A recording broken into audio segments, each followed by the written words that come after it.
young person with guns and shooting at random with hoodies on. So, Mr. Turner, you were just revoked back in October of 2021 and received a state jail sentence. Whose court was that in? Was that here? Yes, ma'am.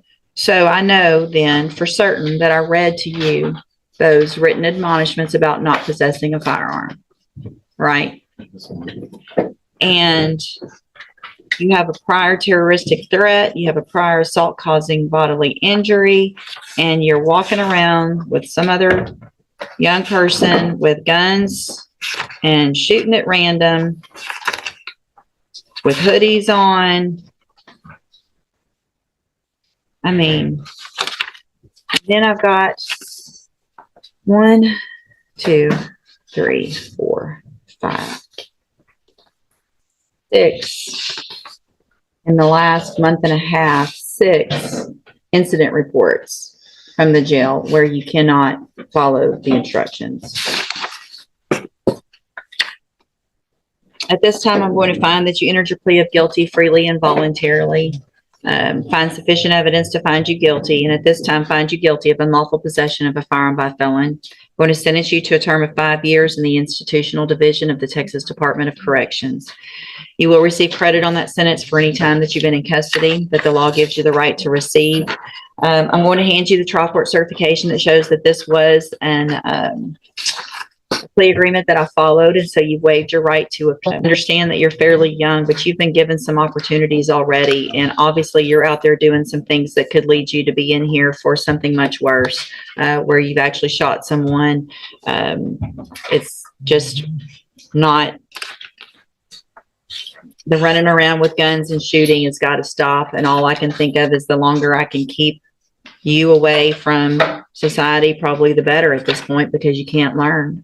You haven't been able to learn from your past mistakes. I hope that you do, and I hope that you do this time and you get out and you change your life.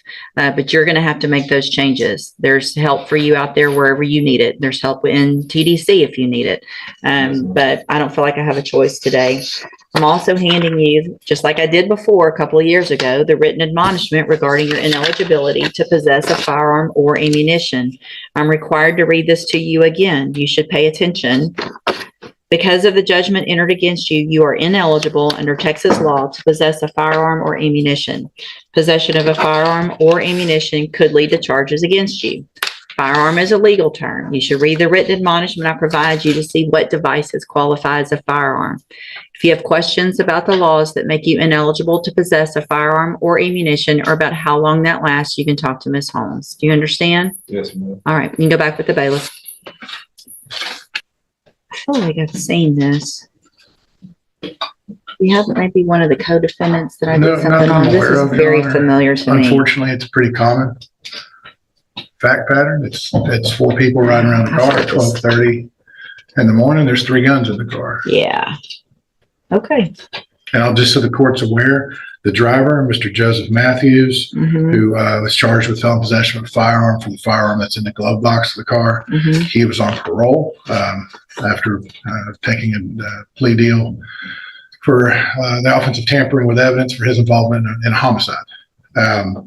Mr. Dorsey, who fought with the police once they discovered a firearm in his waistband, is also a multiple-time felon.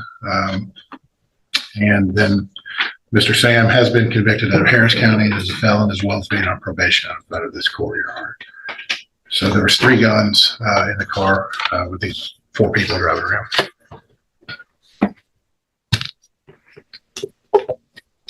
In a deferred probation, motion to revoke a deferred probation, they're typically, you're entitled to a bond, but there is a provision that allows me not to. I think it's just based on the evidence, which is what I'll do. And if there's any other issues, we'll do it that way. Now we shift from punishment to prevention. This is where the judge decides whether someone waits for trial at home or behind bars. And given everything we've heard, this decision is almost inevitable. Do it that way. Judge Lewis, can I say something? Probably shouldn't.